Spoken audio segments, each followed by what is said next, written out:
Boa noite, amados. Que a graça e a paz do Senhor seja com todos, amém? Amém. Aleluias. Glória a Deus. Amém. O esplendor da criação. Precisamos aprender a viver.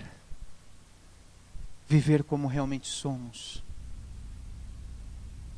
Viver pelo propósito para o qual fomos criados. Amém? Aleluias. Uma das coisas que mais nos atrapalha é quando nós não temos um completo discernimento acerca de muitas coisas que acontecem em nossas vidas. Porque o Senhor, Ele nos ensina, através das nossas dificuldades, a sermos fortes. Ele nos ensina demonstrando através do testemunho de irmãos, através das ministrações, diversas situações pelas quais nós podemos ver como é que o Senhor age. Mas para tudo isso existe um processo. E esse processo é algo que às vezes se torna penoso, mas ao final dele, tudo termina bem. Amém? O processo de Deus, o cuidado do Senhor. Essa semana eu recebi uma mensagem de WhatsApp. Eu até vou lê-la bem brevemente, porque é o que me fez refletir muito acerca do tema. E a partir dela acabou surgindo a ministração de hoje. Então eu vou ler aqui rapidamente, para que a gente possa entender melhor. Bom, o tema não é política, mas a mensagem fazia menção a uma situação política. Então, brevemente, a mensagem dizia assim: socorro, o crescimento de pastores apoiando o candidato fulano é preocupante. Ele é o candidato do ódio, o candidato da tortura, que discrimina as minorias. Jesus nunca autorizou os castigos, o apedrejamento. O mestre perdoou os que o crucificou. Seriam os que os crucificam, né? Enfim. Aguardo sua resposta, se podemos iniciar uma campanha de oração pelos homens e mulheres de Deus que estão indo por esse caminho de trevas. Eis que no final dos tempos enganariam até os escolhidos. Puxa, bom, enfim, né? Opinião política, cada um tem a sua, eu tenho a minha, cada um tem a sua e tudo mais. Isso também depende muito da forma como nós vemos as questões. Aqui foi falado que Jesus nunca autorizou o apedrejamento, ele perdoou os que o crucificaram. Mas foi exatamente esse o ponto. Eu enviei uma resposta onde eu dizia que eu não concordava do ponto de vista teológico. Eu acabei não tendo resposta, mas amém. Quando entra no discurso, parece que às vezes faltam os argumentos, né? No discurso não, no diálogo, às vezes faltam os argumentos. E eu fui nessa passagem para ver exatamente o que aconteceu. Essa passagem que é citada aqui, que Jesus não autorizou o apedrejamento, ela se encontra em João 8. Então nós vamos ler brevemente aqui João 8. João 8, de 1 a 11. Para a gente entender melhor como foi que isso aconteceu. Evangelho de João, capítulo 8, a partir do verso 1. Amém? Vai ter tela 1? Vai? Amém. Então vamos ler ali que lê todo mundo igual e fica mais rápido, eu acho. Tá indo?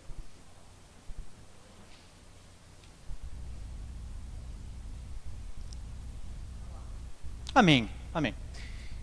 Jesus, porém, foi para o Monte das Oliveiras. Ao amanhecer, ele apareceu novamente no templo, onde todo o povo se reuniu ao seu redor, e ele se assentou para ensiná-lo. Os mestres da lei e os fariseus trouxeram-lhe uma mulher surpreendida em adultério.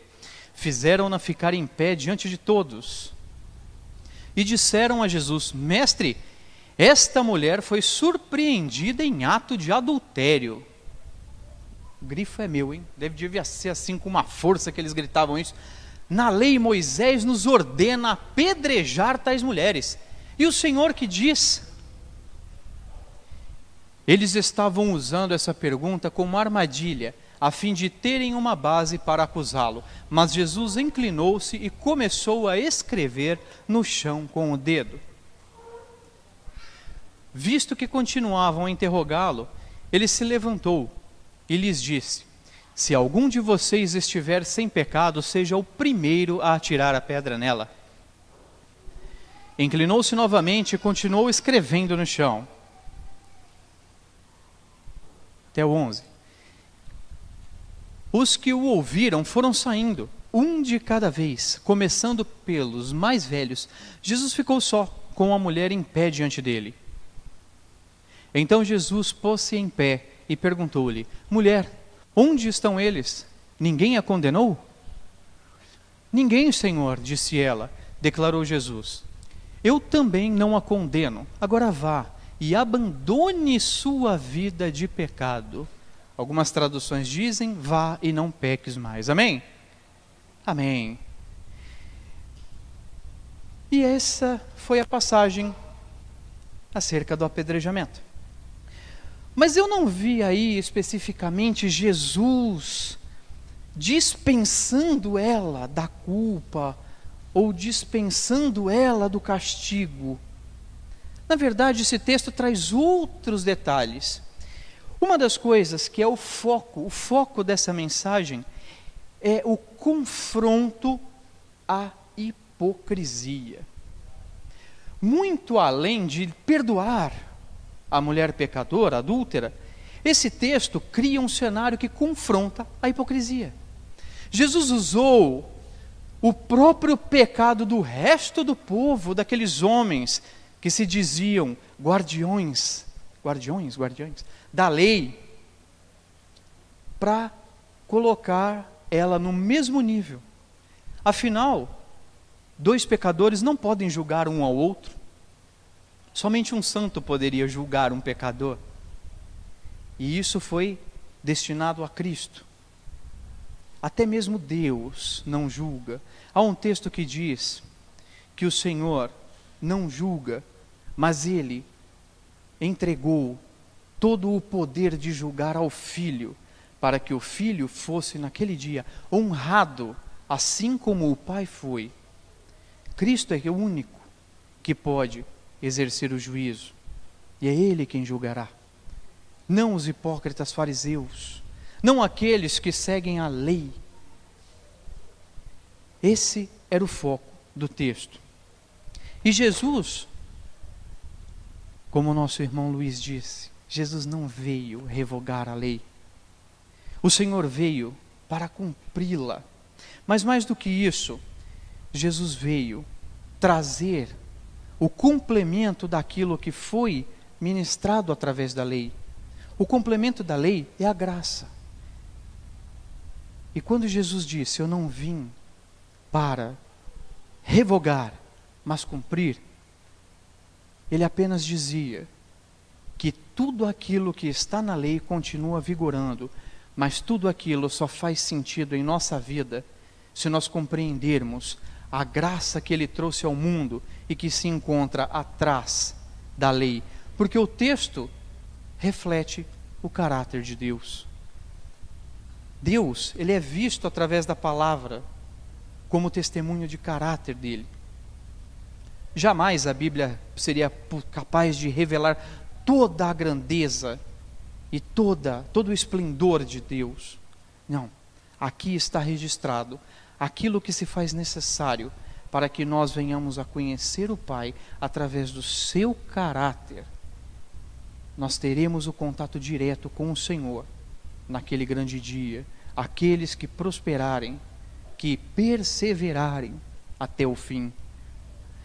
Então Jesus não revogou a lei. Essa passagem está em Mateus 5,17. Mas isso cria uma espécie de... Amém. Não pensem que vim abolir a lei ou os profetas. Não vim abolir, mas cumprir. Amém. Amém. Mas isso cria uma espécie de um comparativo, uma espécie de duelo. E a igreja parece que ainda tem muita gente que leva por essa essência da lei. E cria-se um embate, a justiça de Deus versus o amor de Deus. Na verdade, esse embate, ele na prática não existe esse combate. O que existe é, como já foi dito, a lei é a forma escrita de como se deve comportar. É o texto que diz como é o comportamento que devemos adotar. Porém, a graça, ela nos vem fazer compreender o significado e a profundidade deste ensinamento.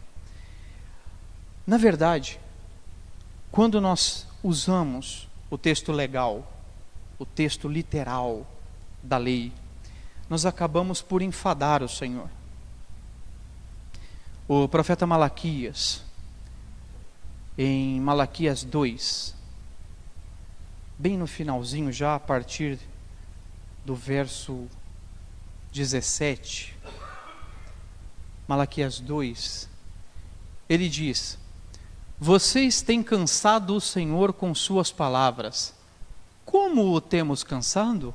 Vocês ainda perguntam. Quando dizem, todos os que fazem o mal são bons aos olhos do Senhor, Ele se agrada deles. E também quando perguntam, onde está o Deus da justiça? Esse texto vai diretamente confrontar esse posicionamento de ideia de que o perdão de Deus faz vista grossa sobre as coisas erradas. Quando nós dizemos que os maus são benquistos pelo Senhor, nós estamos enfadando o Senhor. Isso não significa que Deus não ama o pecador. Isso não significa que Deus não ama o homem natural. O homem natural é aquele que ainda não teve contato com a verdade da palavra de Deus. Pelo contrário, isso significa apenas que Deus não se agrada de um comportamento premeditado. As pessoas que têm um comportamento mau por essência, por opção, aqueles também que se negam a serem transformados, a deixar que o processo de Deus transforme as nossas vidas. Essa pessoa escolhe fazer o mal. E essas pessoas enfadam o Senhor. Nós devemos tomar muito cuidado, porque o Senhor, Ele ama, mas o Senhor também é justiça. E essa justiça, muitas vezes, vem com peso. Ainda assim, é um peso que nos lança diante de uma situação que, se nós tivermos o discernimento de que aquilo está diante dos olhos de Deus e que aquilo está em nossa vida, para que nós venhamos reconhecer o nosso erro e superar as nossas dificuldades pessoais, aquilo que nos impede de termos um contato direto com o Senhor, ainda isso será usado para o nosso bem, porque Deus não lança sobre as nossas vidas uma prova maior do que aquilo que possamos suportar. Amém? Amém. Amém. Então Malaquias, ele na verdade exorta o povo acerca disso. Se voltarmos um pouco, ainda em Malaquias 2, lá no comecinho, nos versos 1 e 2, tem uma breve exortação que o profeta fez.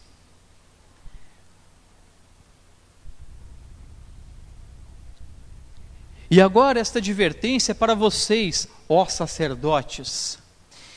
Se vocês não derem ouvidos e não se dispuserem a honrar meu nome, diz o Senhor dos Exércitos, lançarei maldição sobre vocês, até amaldiçoarei as suas bênçãos. Aliás, já as amaldiçoei, porque vocês não me honram de coração. Então a grande questão é a honra. Honrar ao Senhor de coração. Onde está a lei? O que aconteceu com a lei? Honrar ao Senhor. Não se trata disso. Não se trata de uma obrigação legal de honrar. Na verdade, quem ama obedece. É simples assim. Quem é conduzido pelo amor de Deus, o respeita não por obrigação, mas por reconhecer a grande graça que há sobre as nossas vidas. Mas isso é só para sacerdotes e pastores? Esse texto fala isso, né? Mas aproveitando, pegando um gancho, é só aqui para mim, para o pastor Aparecido, né? Meu irmão, para o Luiz, Denise, é só para a gente? Pastora Mara? Vamos em 1 Tessalonicenses. Dá para ir? Não, melhor, 1 Pedro. Primeira carta de Pedro, capítulo 2, verso 9. Vamos ver quem são esses sacerdotes. Afinal de contas, essa exortação foi para eles. Vocês, porém, são geração eleita, sacerdócio real, nação santa, povo exclusivo de Deus, para anunciar as grandezas daquele que os chamou das trevas para a sua maravilhosa luz. Vocês, todos nós, cada um de nós, somos sacerdotes do Senhor. Todos nós fomos chamados para sermos usados como instrumentos na mão de Deus. Para quê? Para cumprirmos a sua obra nessa terra.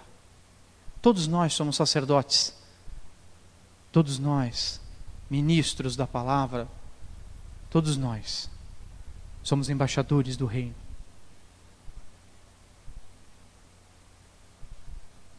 E esse é o grande segredo do sacerdócio universal do Senhor. Se nós estivermos fora, se o nosso entendimento do Evangelho estiver fora dessa consciência de que nós deixamos a condição de meros aprendizes e somos chamados dia a dia a crescer para nos tornarmos os missionários do amanhã. Se a nossa percepção do Evangelho for tão simplória a esse ponto, talvez nós estejamos incorrendo nesses erros. Esses mesmos erros que enfadam o Senhor. Muitas vezes ouvimos discursos, ministrações que parecem ignorar essa realidade. Mas nós não podemos abrir mão ou fingir que nada está acontecendo. Existe uma história sendo construída à nossa volta. A humanidade vem sendo conduzida. E quando Deus não está presente na vida das pessoas, é o inimigo das nossas almas que conduz. A ausência de Deus abre as portas para que o mal se instale. Um outro conceito interessante também é essa ideia de que existe uma eterna batalha entre o bem e o mal. Eu não acredito nisso. Deus é soberano. E onde a luz do Senhor chega, as trevas têm que sair.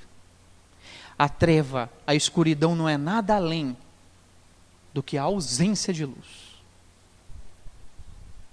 Então Satanás não pode enfrentar a Deus. Ele não pode confrontar os ungidos. Porque se ele o fizer, ele vai perder. Porque aquele que vai à nossa frente é o maior general de guerra de todos os tempos. O Rei dos Reis, o Senhor dos Senhores. Não há espaço para o mal. Acenda a luz e as trevas sairão. Amém? Muito importante isso. Vamos agora em Mateus 12:33. Tem bastante textinho, por isso que ali está mais rápido. Apesar de que a maioria está tudo num livro próximo para agilizar, mas Mateus 12:33. Vocês, porém, essa é Pedro. Mateus. Considerem uma árvore boa dá fruto bom, e uma árvore ruim dá fruto ruim, pois uma árvore é conhecida por seu fruto. Isso também se relaciona com a passagem da mulher adúltera. Eu penso nisso porque naquele momento em que ela foi acusada, confrontada, que ela foi descoberta, ela estava temerosa, ela ia ser apedrejada, a vida dela ia acabar ali. Mas eu não tenho certeza não, mas eu acho que momentos antes, enquanto ela estava ali, curtindo aquela situação toda, eu acho que ela não estava muito preocupada com a lei. Na verdade, devia estar agradável a ela, senão ela não faria. Afinal de contas, o pecado é tão bom. Só que ele traz consequências, né? E isso ela não estava considerando. Isso é um comportamento típico de alguém preso à lei. A lei não tem poder de gravar em nosso coração a verdade. Ela apenas impõe um limite entre certos e errados. O que nos traz isso nós vamos ver mais adiante. Mas esse texto mostra que nós temos a característica de sermos bons ou sermos maus. E é justamente essa característica que nos faz conhecidos. Quando nós temos uma vida pautada em egoísmo, interesses próprios, quando nós simplesmente olhamos para o nosso próprio umbigo, nós tendemos a ter atitudes ruins. E os frutos, como serão? A grande realidade é que nós somos o evangelho que o mundo lê. Os testemunhos que nós damos com a nossa vida é que atrai as pessoas para Cristo.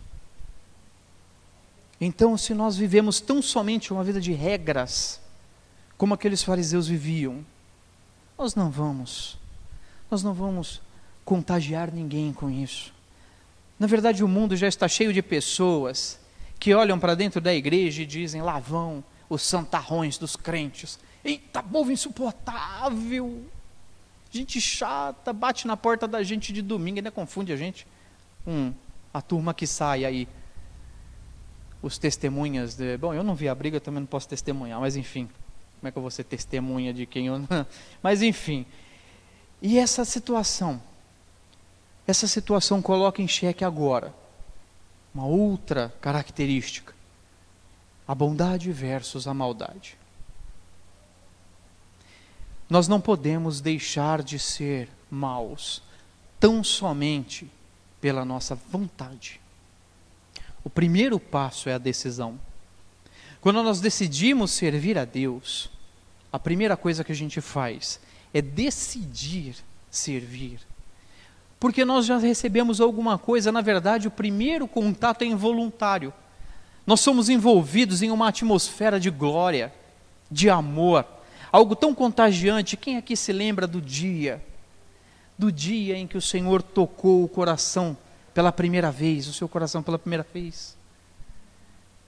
Quando você sentiu algo diferente que nunca havia sido sentido antes. Esse é o primeiro contato. Isso é ser contagiado pela glória de Deus. E o Senhor irrompe, lança sobre as nossas vidas um manto de amor. E nós somos simplesmente impelidos a ir em busca dessa presença, sempre constante, querendo estar cada dia mais perto, cada dia mais próximo do Senhor. Mas juntamente com isso, algumas coisas começam a dar errado. Isso faz parte. Eis aí o momento em que a essência ruim, a essência má, a essência carnal que existe em nossa vida, começa a conflitar com essa nova realidade. Para que o espírito seja vivificado, a carne tem que ser mortificada. Não vamos cortar os pulsos e se matar não, hein? Porque isso vai acontecer naturalmente.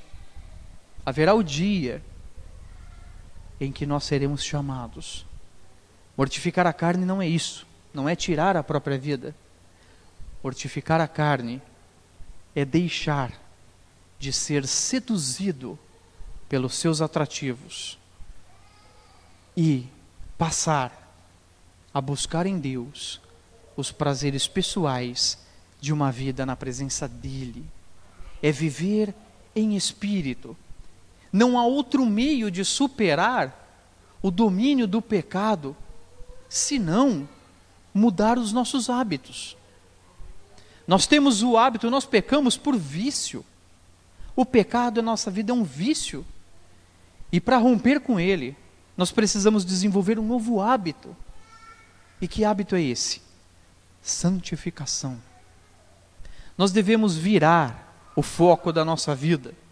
Devemos mirar na presença e na glória de Deus. Isso é mudar, isso é conversão. Não se trata de algo que venha de fora para dentro. Não se trata de um espírito que invade o nosso corpo e faz com que a gente mude de atitudes assim de uma forma mágica. O nome disso é cavalo. Na macumba tem. O espírito desce, o cavalo recebe, o guia. E lá o guia faz umas coisas assim. O guia não, o cavalo. Faz umas coisas assim. Isso é uma mudança de comportamento por um espírito.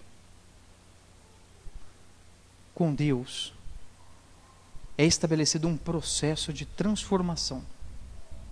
Um processo que não invade o nosso corpo e simplesmente nos conduz como marionetes, não. O Senhor nos ensina, dia após dia, como sermos melhores do que fomos ontem. Mas para isso é importante estarmos vivendo em espírito e em verdade. Falando em espírito, tem gente que às vezes o pastor Aparecido deve saber disso.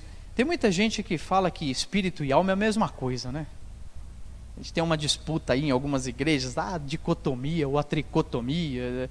Bom, eu acredito que nós somos seres trinos. Eu acredito na tricotomia. Isso aí até está escrito, eu tinha deixado aqui uma colinha. Isso está em 1 Tessalonicenses. Essa eu não lembrava. Capítulo 5, verso 23. Só para a gente fundamentar, não parecer heresia, né? Cadê? 1 Tessalonicenses 5, 23. Que o próprio Deus da paz os santifique inteiramente, em os três. Que todo o espírito, a alma e o corpo de vocês sejam preservados irrepreensíveis na vinda de nosso Senhor Jesus Cristo. Amém? Inteiramente. Corpo, alma e espírito. Até mesmo o texto bíblico, ele tem essa distinção. Quando nós vamos no texto original, no Velho Testamento, que ele é escrito essencialmente em hebraico e aramaico, a palavra alma, ela não aparece de forma confusa com o espírito. A palavra alma no hebraico é nefesh, ou alguma variação assim, que depende. Eu sou de uma região que o sotaque é nefesh, fica mais fácil de entender.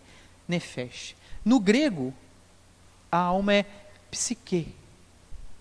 Já espírito é ruach, ou ruach, no hebraico. E no grego, espírito é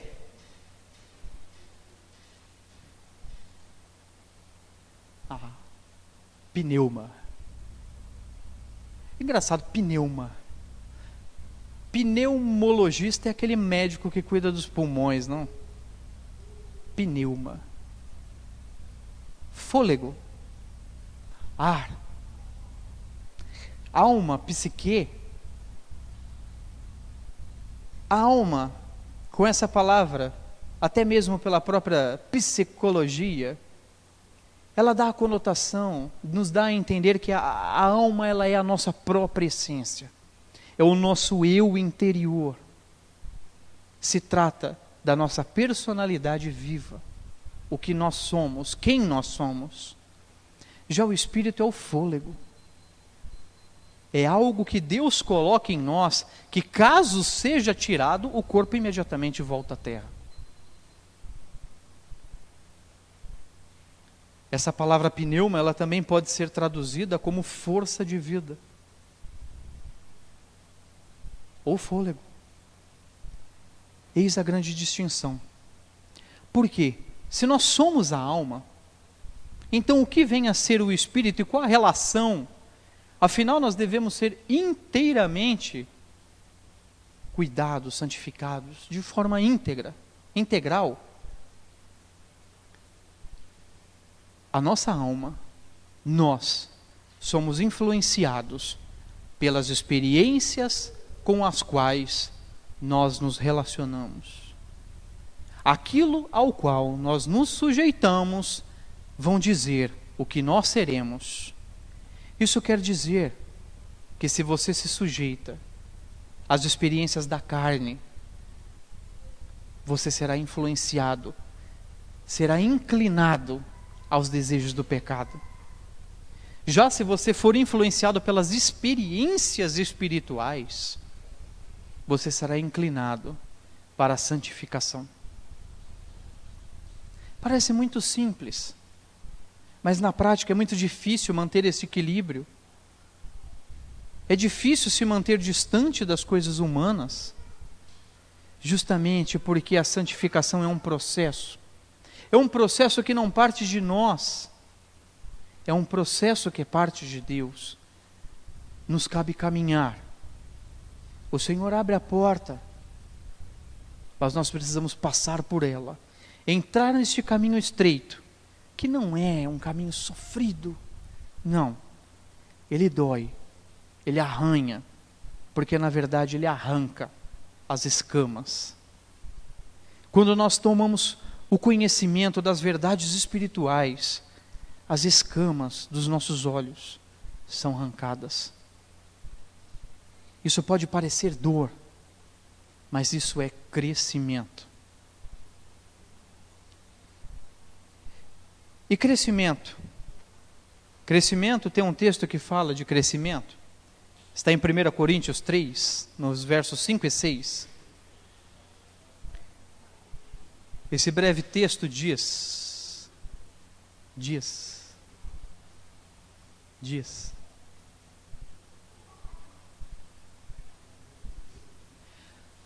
Afinal de contas, quem é Apolo? Quem é Paulo? Apenas servos, por meio dos quais vocês vieram a crer, conforme o ministério que o Senhor atribuiu a cada um. Verso 6, eu plantei, aqui é Paulo dizendo, Apolo regou, mas Deus é quem fez crescer. O crescimento é Deus quem conduz.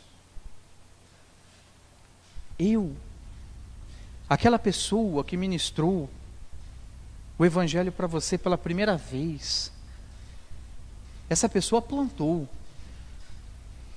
Na igreja você é regado, no convívio, na comunhão com os irmãos, vivendo debaixo de um ambiente de adoração, envolvido em uma atmosfera, aí você é regado, mas é Deus quem dá o crescimento. Esse crescimento, ele é conduzido por Deus de forma muito minuciosa, justamente porque Ele nos ama. Há horas que o Senhor nos incentiva atendendo aquele pedido, mas tem hora que Ele nos dá um pequeno castigo, para a gente entender que não é bem por aí. Com Deus, o relacionamento é como o relacionamento de um pai e um filho. Quem tem filhos aqui deve saber muito bem disso. Sem limites, só vamos gerar anarquistas. O limite é o que separa o certo e o errado, a liberdade e a libertinagem. Há importância em se ter limites. E o Senhor conduz esse processo de forma muito precisa, muitas vezes usando alguns instrumentos para isso. Nós mesmos somos instrumentos nas mãos do Senhor. Afinal, somos sacerdócio real, somos nação eleita. Tem alguém me ligando? Não posso atender. Já usei o telefone. O que são esses instrumentos? Tem gente que às vezes confunde alguns instrumentos com, por exemplo, às vezes a pessoa vai para uma cirurgia e ela diz assim: eu não estou bem, mas eu tenho certeza que este bisturi vai salvar a minha vida. Alguém fala isso? Na verdade, quem vai salvar ali, assim, na prática, ali, na situação do hospital, é o médico e a habilidade dele, né? O bisturi é apenas um instrumento. Só que seu bisturi ele também não consegue resolver. Deus usa instrumentos. E muitas vezes as pessoas colocam mais, por incrível que pareça, dão mais honra ao instrumento do que ao médico. Isso me faz lembrar aquelas histórias das campanhas. Às vezes o irmão está lá, naquele fervor da campanha, e aí na segunda-feira ele vai lá na igreja do pastor Aparecido, porque tem a campanha das 7 segundas-feiras, e ele vai lá buscar. Oh glória, fogo puro. Mas aí na terça, lá no pastor Luiz, tem a campanha das 7 terça-feira, e ele vai lá. Aí ele vai na igreja da pastora Kelly, na campanha das 7 quarta-feira do fogo. E aí ele vai na campanha das 5 quinta-feira, das 7 quinta-feira, do pastor Selado, e as 7 sexta-feira, e os 7 sábado, do domingo ele nem vai na igreja dele, porque ele está no 7 domingo da campanha do... Quando a bênção chega, ele já nem mais sabe qual foi a igreja, ou qual foi a campanha que deu certo. A pessoa vive de campanha em campanha, em campanha, em campanha. É jejum, é ora por mim, pastor, vira latões, galões de óleo ungido, de tanta oração, de tanta campanha.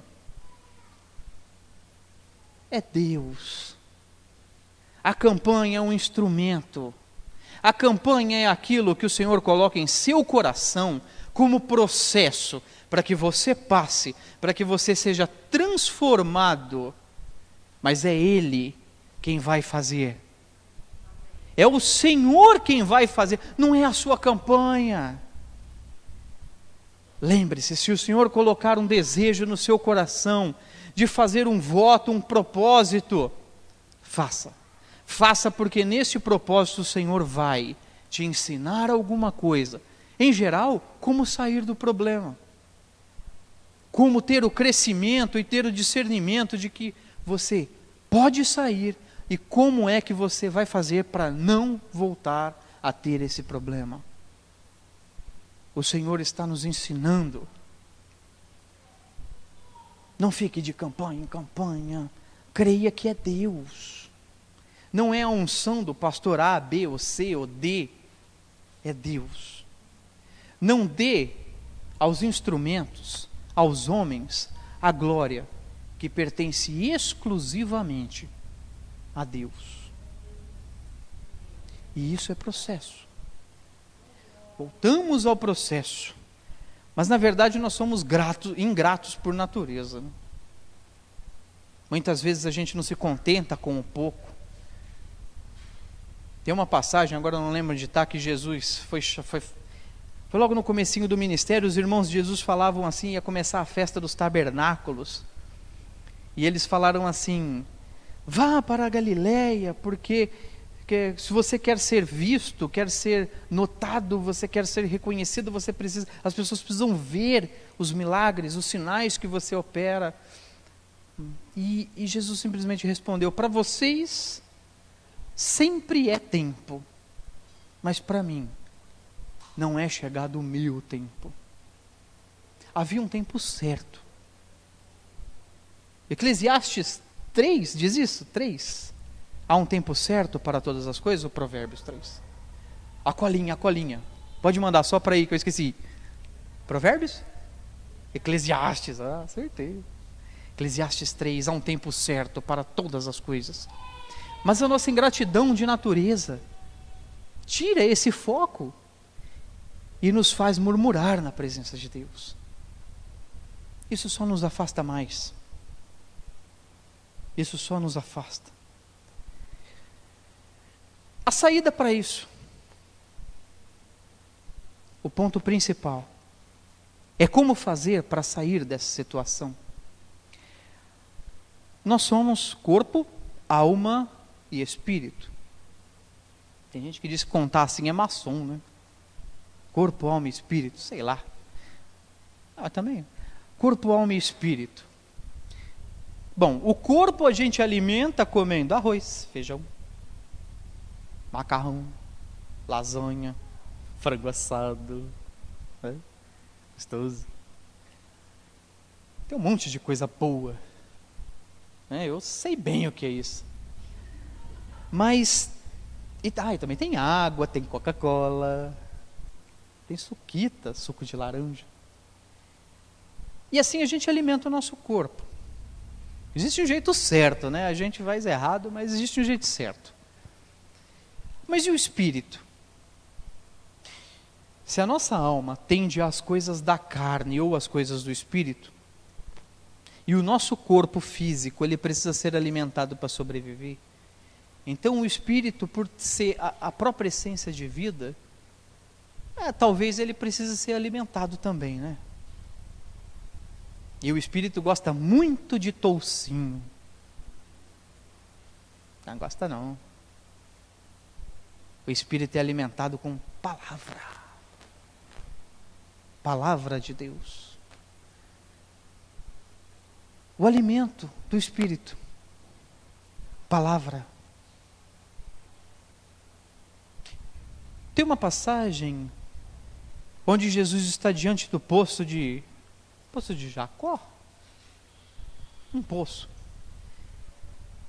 E uma mulher samaritana veio tirar água do poço e Jesus falou assim: me dá um pouco dessa água. E ela falou: Senhor, como o senhor, como judeu, fala comigo, não sei o quê.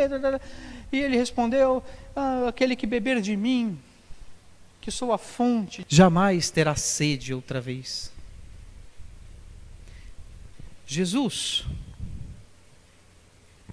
a fonte de água viva. Mas se o alimento do espírito é a palavra, e sem líquido o nosso corpo também não vive, então o espírito também não. Jesus é a água. Então qual o alimento completo para o espírito? Palavra é o alimento. Jesus é a água. Mas como que nós temos contato com Jesus para que Ele seja a água? Para que Ele seja essa água? O canal para chegarmos a Cristo é a oração. Palavra, alimento. Oração é a água. Mas se nós tomamos água, que é a oração, invocando a figura e a presença de Cristo, e nós nos alimentamos da palavra, o que acontece depois? Depois que a gente come, existe o processo digestivo. E o que é o processo digestivo para o espírito? Revelação. Alimentados da palavra, hidratados com a água de vida, nós somos sujeitados ao processo de digestão. que é a revelação. A revelação produz todos os nutrientes através da absorção daquilo que nos é ministrado. E qual é o resultado disso tudo? O resultado disso tudo se chama transformação.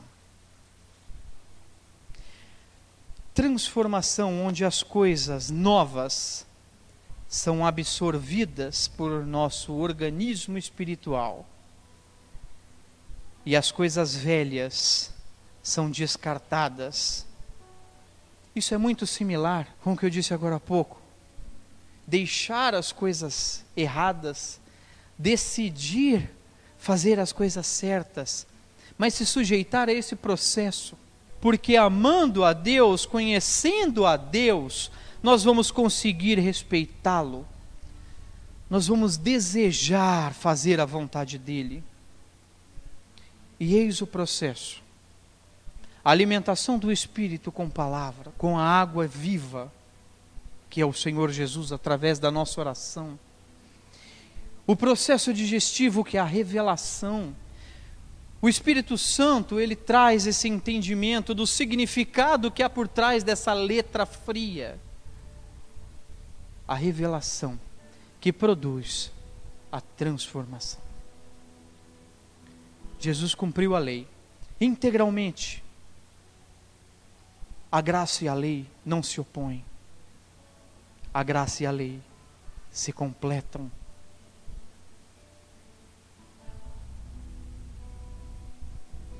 Nesse episódio do apedrejamento, os judeus não entenderam isso. E a própria hipocrisia deles os julgou e os fez perceber que não havia fundamentação nenhuma para a acusação. Ou melhor, havia culpa, mas não havia quem pudesse julgar em posição privilegiada. O Senhor quer nos transformar. O Senhor quer que sejamos flores em seu jardim.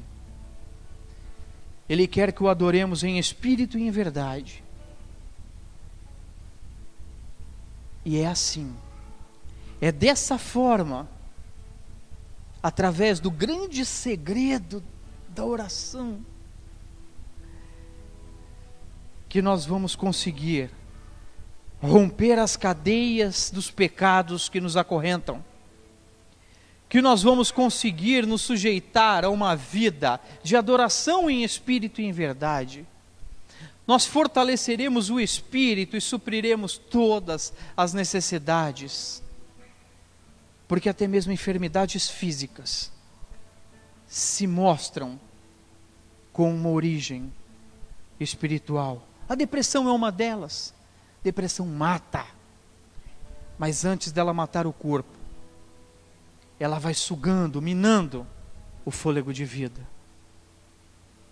através da desesperança,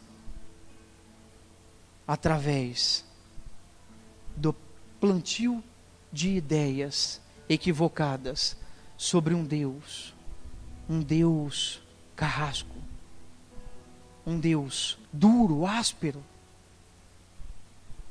A verdade é que Deus apenas nos ama.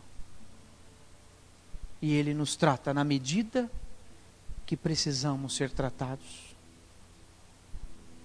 Justamente para que venhamos crescer. Para que possamos ouvir a voz dEle todos os dias pela manhã. Quando oramos. Se você não tem um hábito de orar, se você não tem um hábito de se santificar através da leitura da palavra, através do pedido, Senhor, Espírito Santo, traga a revelação ao meu coração, para que eu seja transformado. Então você infelizmente se enquadra naqueles maus, que muitas vezes são vistos como bons, mas que o Senhor deixou de bem claro, que esse discurso só enfada Ele. E é assim, É dessa maneira que nós temos acesso à plenitude da graça de Cristo. E é dessa forma que nós trazemos o céu para a terra. Se você quer ver o céu se abrindo sobre a sua vida, tome uma decisão. Abandone todos aqueles hábitos que tiram o foco da graça. Não se apegue à lei, apenas respeite-a, mas não por obrigação, pelo amor que há em Cristo e em nós, vindo de Deus. Amém? Que a graça, a misericórdia e a provisão do Senhor seja sobre a vida de cada um de nós. Porque acima de qualquer lei está o amor e a graça daquele que nos amou primeiro.